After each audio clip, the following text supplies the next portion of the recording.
The Cowboys selected Texas running back Jaydon Blue, pick number 149 overall, as a fifth rounder. And I think a lot of Cowboys fans, including myself, are really optimistic about what he can do for this team. Maybe we're a little too optimistic because we've watched an abysmal running game over the past, 2 or 3 seasons. So just a little over-optimistic, or we're right. We're right about this late-round pick because so far at camp, reports are that Jaydon Blue has been the fastest and most explosive back in practice, and over the past 2 days, he's gotten reps with the first-team offense, and he's been making catches like this.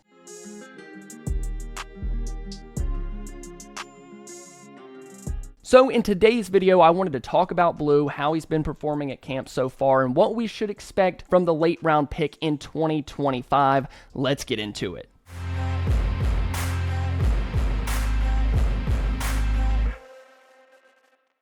Jaydon Blue's welcome party to the NFL was definitely not sunshine and rainbows, after a former Cowboy scout said that Blue was described as borderline lazy by coaches that he had talked to. He said, "I'm already hearing some rumblings out of the building about the running back that they drafted and him being kind of borderline lazy, not in the building, doing his off-season workouts." Now, this Cowboy scout hasn't been in the Cowboys building since I've been alive, so I wasn't 100% buying this as a credible report, but I think Brian Schottenheimer in his press conference explained it better, and this is what he had to say about Blue. You know, I think in the spring he picked it up maybe slower than we had hoped. He's got it. He's figuring it out. He's one of those guys that he doesn't say much, but there's a big time competitive fire in there, man. He wants to be great. He wants to be elite. He knows he's talented, but I think he's realizing, okay, I'm really talented. I'm really good, but I am in the NFL now, and most of these guys are really, really good. And so I have to do the things off the field, preparing mentally in the classroom, studying a little bit extra for the installs for the next day, taking care of my body, and it's been fun to see. You know, maybe this guy heard some rumblings from people, but I just don't think the correct term was lazy. I think it was just more so a young player being unaware of what it takes to be in the NFL. Like, even for a guy that was drafted in the 5th round, he's still uber talented. Like, these guys, 5th, 6th, 7th round picks are used to being the best guy on their team throughout youth football, middle school, high school, and eventually college. But when you get to the NFL, it's an entirely different ball game because everyone's big, everyone's fast. That's just how it is. It's the little things that make the difference. And then you throw an NFL playbook on top of that, it's a lot. So it's no surprise that he had a little bit of a slow start. I don't think that makes him lazy. What Shotty said makes perfect sense because as the days of camp have gone on, Blue is making more and more plays as he gets more and more comfortable, more and more familiar with the offense. And in turn, he's getting more opportunities. In Wednesday and Thursday's practice, he was running with the ones, which for a 5th round rookie running back is pretty rare in my opinion. That position, especially for guys taken in the later rounds, it's so hard for them to get on the field. I feel like if you're a 1st round running back, you're going to get 200 or 300 touches off the rip, no doubt about it. You're the face of the offense, probably the face of the organization if you're a 1st round running back. Those guys get opportunities. On the other side of that, if you're taken beyond the 3rd, 4th, 5th round, you're not getting opportunities unless you prove it over and over and over again, and those might not come for years. Like, look at Rico Dowdle. I know he was an undrafted free agent.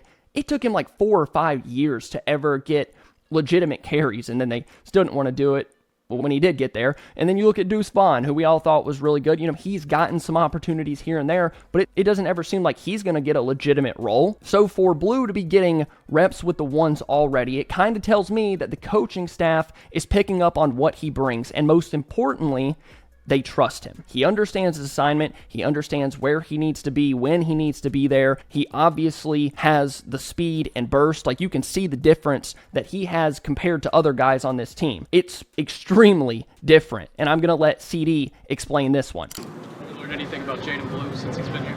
He's fast. All right. He actually got great eyes. And by that, I mean he's patient. He lets the hole open up before he does, pick where he's going to go. But, he has great eyes. I saw it in pads, and I see it again in shell, so. So I don't think it's breaking news that Blue is very, very fast. And CD also said that he's got great eyes, picking the right gap, sticking his foot in the ground, getting uphill. Like, that's all very positive things from a guy that's seen a ton of running backs play. No wonder we're all really optimistic about this guy. You have Brian Schottenheimer putting him in there with the ones, talking about him in a press conference about how much better he's been about picking up the little things along the way. And then CD is obviously blown away by how fast he is. So I have 3 reasons we should all be buying Jaydon Blue stock. And sure, you can say that I've already bought his stock, but it's like, it's hard to say, oh, this 5th round pick is going to be such a difference maker, especially in his rookie season. Like, sure, he might be a great player in 2 or 3 years. Like, that's always possible. But for a 5th round rookie to come in and actually be a difference maker right off the bat is pretty rare for the NFL. It's rare to see a Bucky Irving type situation, but that might be what we have on our hands. So let's start with number 1 and why you should be buying the stock. The traits and skill set. At the Combine, Blue posted a 4.38 second 40-yard dash, ranking amongst the fastest running backs in the class. At Texas, his per-play efficiency numbers were really solid, and a lot of that had to do with his rare blend of burst and speed and receiving ability. He was among the top 20% in terms of making guys miss, his agility score, being able to pick up more yards than expected because he's making defenders miss in space, and I think we've seen that on the field so far in Oxnard. So you take all of his traits and you put it into the offensive scheme. It fits him. It's about tempo, motion, multiplicity. Schottenheimer has said and shown us at training camp so far he wants an offense with pre-snap motion, multiple formations, tempo shifts, creative personnel groupings, all of it, which is music to my ears after watching McCarthy run out the same thing over and over and over again, and it all looking the same with the same personnel. So I'm really excited about that, and I'm also excited to have a player in blue that can do so many different things. We're going to see a ton of different looks out of 11 personnel, 12, 21, 22, because there's just a ton of talent on the offensive side of the ball with Lamb and Pickens and Ferguson, and now Blue. I think he's going to get opportunities to get on the field because it's not just going to be, oh, okay, Miles Sanders is running back 1, he's going to get 90% of the reps. So I think the offensive framework suits a guy like him, somebody that can line up as a receiver, you can motion him out wide, he can fit that scat back type of role behind Williams or Sanders, or if we end up seeing those dual back sets, he fits in that perfectly. And the third and final reason that you should be buying Jaydon Blue stock is just purely the opportunities and what we've seen in practice so far. The truth about the Cowboys is they do not have a legit running back 1 on this team, which means they're going to be rolling with a multi-back system, running back by committee type thing. There's not a Bijan Robinson in front of him like there was at Texas. That's kind of why it took him so long to start getting legitimate snaps at Texas. You just had, Bijan and then Jonathan Brooks. So there's not any guy like that on this team. Now, I don't think he's going to be the running back 1 by week 1 or anything, but we could have a Bucky Irving situation where a late round running back is just too talented to not put on the field. He's just too good to not have out there over Williams or Sanders. Because let's be honest, I'm not trying to be rude to them or anything, but what they've shown us over the past couple of years, why wouldn't Blue be the better option? It's kind of like they're not washed, but they're maybe on the backside of their NFL careers a little bit. Like their trajectory isn't going up. So I think if Blue can prove that he can handle the opportunities, they're going to give them to him. This situation is kind of perfect for a 5th round running back. Not necessarily perfect for the team. I'm not saying, we got him right where we want him. This is where you want the Cowboys to be. But you have a team where you're going to get legitimate snaps because you are the fastest, most explosive guy. And then you have Williams or Sanders, whoever they end up keeping, to kind of supplement until he can get more and more snaps. Kind of like Pollard did early in his career. Pollard wasn't a workhorse at Memphis. As he got a little bit older, he got more experience. By the time that Ezekiel Elliott was done, he was sitting there ready to be the running back 1. And people are going to argue, well, Pollard wasn't that good. He was good. The offensive line wasn't good. He broke his leg. Like,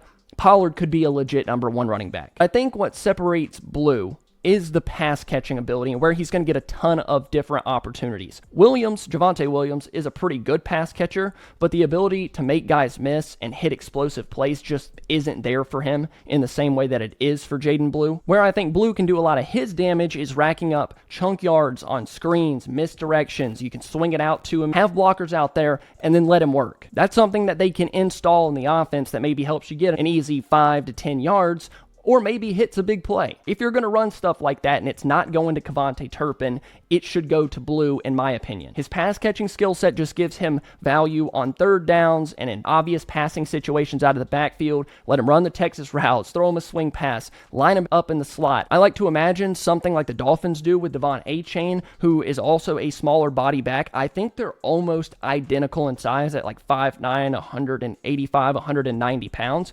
And Achane was targeted 87 times last year. 87. I'm not going to go that far to say that Blue needs 87 targets really at any point in his career, but Mike McDaniel proves year over year that it is possible to get one of your most explosive guys the ball. And he's doing all of that with Jalen Waddle and Tyreek Hill as a legitimate number 1 and number 2. So there is enough production to go around. Now, I want you guys to let me know, is it a bit crazy to be this optimistic about Jaydon Blue? Now, I know some of you out there, you're always going to be optimistic, but let's think about it for a second. How many fifth-round running backs actually turn out to be big pieces of an offense and be kind of a staple on a team with guys like CeeDee Lamb and George Pickens and Dak and Jake Ferguson? Am I crazy?